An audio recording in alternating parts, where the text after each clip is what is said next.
Sir, ഇറാന്റെ ഒരു യുദ്ധക്കപ്പൽ അതിന് കൊച്ചിയിൽ അഭയം കൊടുത്തു എന്നുള്ള വാർത്തയൊക്കെ നമ്മൾ ചർച്ച ചെയ്തതാണ്. അന്ന് ഈ കപ്പലിന്റെ ദൃശ്യങ്ങൾ പകർത്താനായിട്ട് 2-3 മാധ്യമപ്രവർത്തകർ ബോട്ടിലൊക്കെ പോയി, പിന്നീട് അവരെ പിടികൂടി വളരെ സുരക്ഷാ സംവിധാനത്തോടു കൂടി നമ്മളവിടെ അവരെ ഈ നങ്കൂരമിട്ടിരിക്കുന്ന കപ്പലാണ്. ഈ കപ്പലിലുള്ള നാവികരെ സമീപ പ്രദേശങ്ങളിലൊക്കെ താമസിപ്പിച്ചു, നമ്മൾ വേണ്ട സൗകര്യങ്ങളൊക്കെ കൊടുത്തു, നല്ല ആതിഥേയരായിട്ട് നമ്മൾ മാറുകയും ചെയ്തു. പക്ഷെ പിന്നീട് ഈ കപ്പലിനെ കുറിച്ചോ അതിൽ വന്ന ആളുകളെ കുറിച്ചോ ഒന്നും യാതൊരു വിവരവും ഇപ്പോഴും ഇല്ലല്ലോ. വെള്ളിയാഴ്ച രാത്രി ഇന്നലെ ഒരു ചാർട്ടേഡ് ഫ്ലൈറ്റ് ഇറാന്റെ ശ്രീലങ്കയിൽ നിന്ന് കൊച്ചിയിൽ വന്നു.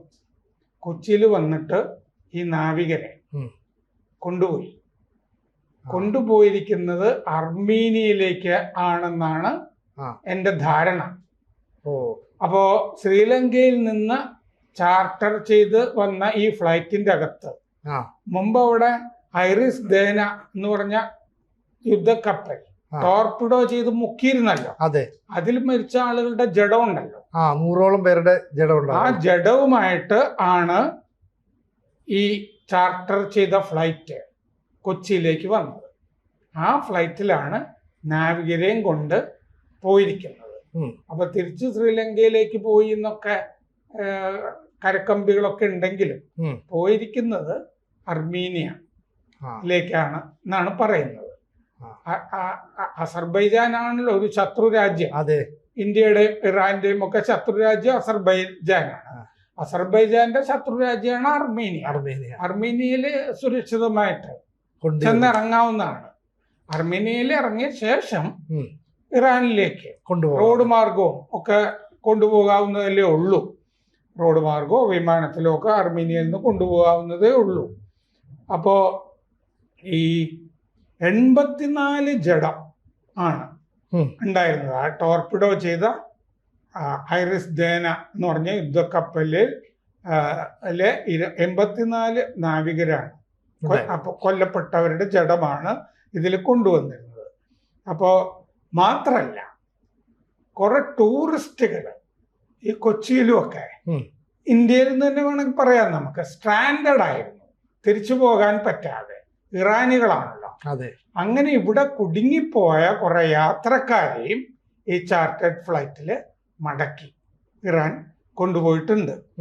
അപ്പോ ഈ ഐറിസ് ലാവൻ എന്ന് പറഞ്ഞ കപ്പലിനാണ് ഇവിടെ നമ്മൾ അഭയം കൊടുത്തത്. ഇതും എസ്കോർട്ടായിട്ട് മറ്റേ ഐറിസ് ദേന എന്ന് പറഞ്ഞ കപ്പൽ വിശാഖപട്ടണത്തിൽ മിലാൻ 2026 എന്ന് പറഞ്ഞ സൈനികാഭ്യാസത്തിന് വന്നിരുന്നതാണ്.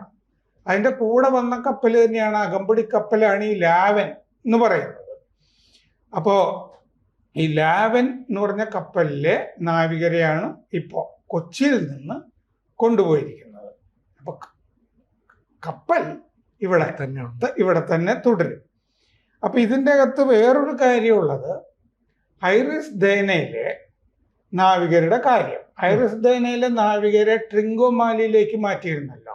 കൊളംബോയില് ഇത് നങ്കൂരമിടാനും പറ്റില്ല എന്ന് പറഞ്ഞിരുന്നു. കാരണം കൊളംബോയിലെ കച്ചവടത്തിനെ ഇത് ബാധിക്കരുത്, അവിടെ വീണ്ടും ഒരു ആക്രമണമൊന്നും നേരിടാൻ ശ്രീലങ്കയ്ക്ക് കേൾപ്പില്ല.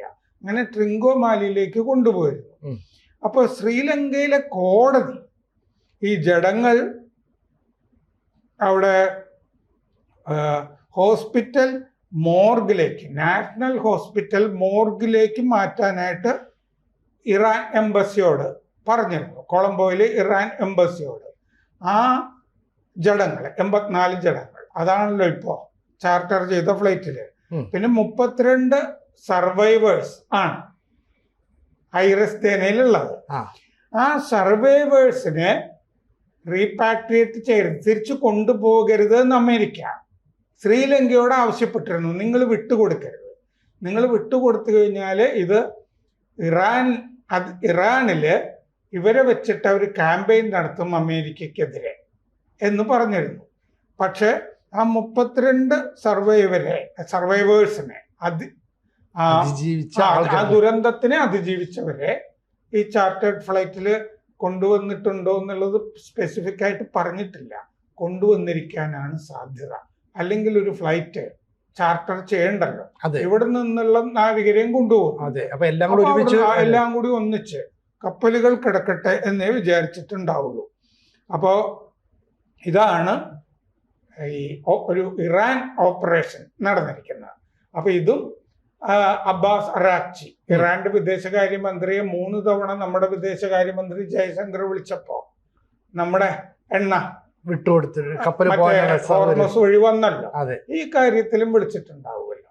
സാർ, ഇപ്പൊ ഈ അറബ് രാജ്യത്തെ ചില നേതാക്കള് ഈ പറയുന്ന ഇറാനിലെ ചില നേതാക്കളൊക്കെ പറയുന്നത് ഇന്ത്യ വിചാരിച്ചാൽ ഈ യുദ്ധം അവസാനിപ്പിക്കാൻ പറ്റും. അപ്പോൾ ഇന്ത്യക്ക് ഒരു മീഡിയേറ്ററുടെ റോൾ എടുക്കാൻ പറ്റും. ഇന്ത്യയുടെ നയതന്ത്രം അങ്ങനെയാണ്. ഇന്ത്യ ഇസ്രായേലുമായിട്ട് നല്ല ബന്ധം പുലർത്തും, ഇറാനുമായിട്ട് ബന്ധം പുലർത്തും. അതുകൊണ്ട് നമ്മൾ പക്ഷം പിടിക്കില്ല, യുദ്ധം വേണ്ട എന്നുള്ള നിലപാടാണ്. ഇവിടെ ഇന്ത്യ ഒരു നല്ല ഫ്രണ്ടാണ് എന്ന് ഇറാന് ബോധ്യപ്പെടുത്തുന്ന ഒരു സംഭവം കൂടിയാണ് ഇപ്പോൾ ഈ ചാർട്ടേഡ് വിമാനം ഇന്ത്യയിലേക്ക് വന്നിറങ്ങി ഇവിടുന്ന് സഹായത്തോടെ പോയി എന്നൊക്കെ പറയും. നമ്മൾ ഒരു നല്ല നയതന്ത്രം അല്ലേ ഇപ്പൊ ഇന്ത്യ പുലർത്തിക്കൊണ്ടിരിക്കുന്നത്? നല്ല ചോദ്യമാണത്.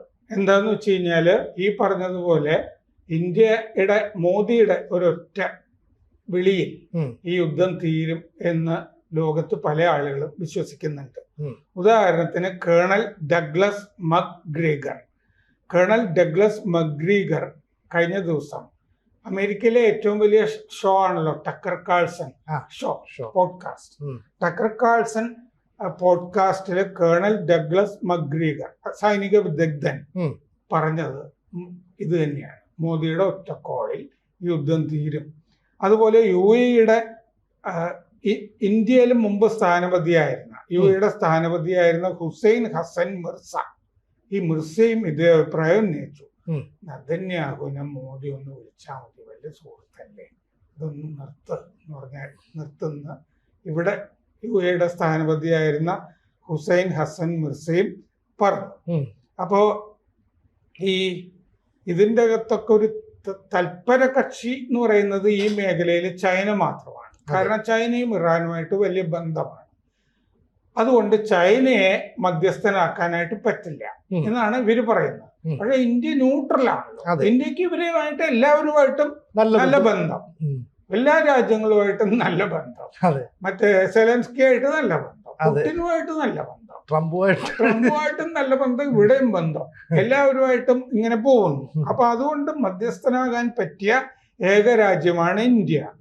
മിർസ പറഞ്ഞു മോദി ഈയിടെ ഇസ്രയേലിൽ പോയതല്ലേ ഉള്ളൂ, ഇറാന്റെ എണ്ണ വാങ്ങിക്കുന്നുമുണ്ട്, ഇറാനുമായിട്ടും നല്ല ബന്ധമുണ്ട്, അതുകൊണ്ട് ഒറ്റ കോൾ മതി. മക്ഗ്രീഗർ പറഞ്ഞു ഇറാനും ഇസ്രയേലുമായിട്ട് നല്ല ബന്ധമുള്ള ഒരു രാഷ്ട്രത്തലവൻ മോദിയാണ്, സ്വാധീനമുള്ള രാഷ്ട്രത്തലവൻ. ഇന്ത്യ ഈ യുദ്ധത്തിൽ ഉൾപ്പെട്ടിട്ടില്ല, ന്യൂട്രലാണ്. മാത്രമല്ല വളരുന്ന ഒരു രാജ്യമാണ് ഇന്ത്യ, വലിയ സ്വാധീനവുമുണ്ട് മോദിക്ക്. വളരുന്ന രാഷ്ട്രം, അതായത് വൻശക്തി, വലിയ സ്വാധീനം. അപ്പോ ഈ 2022 പുട്ടിനെ മോദി വിളിച്ചിരുന്നല്ലോ. വിളിച്ചിട്ട് അന്നും പറഞ്ഞത് ഇത് ഈ കാലഘട്ടം യുദ്ധത്തിന് പറ്റിയ കാലഘട്ടമല്ല എന്നല്ലേ. അതെ, സെലൻസ്കിയോടും പറഞ്ഞു, പുട്ടിനോടും പറഞ്ഞു.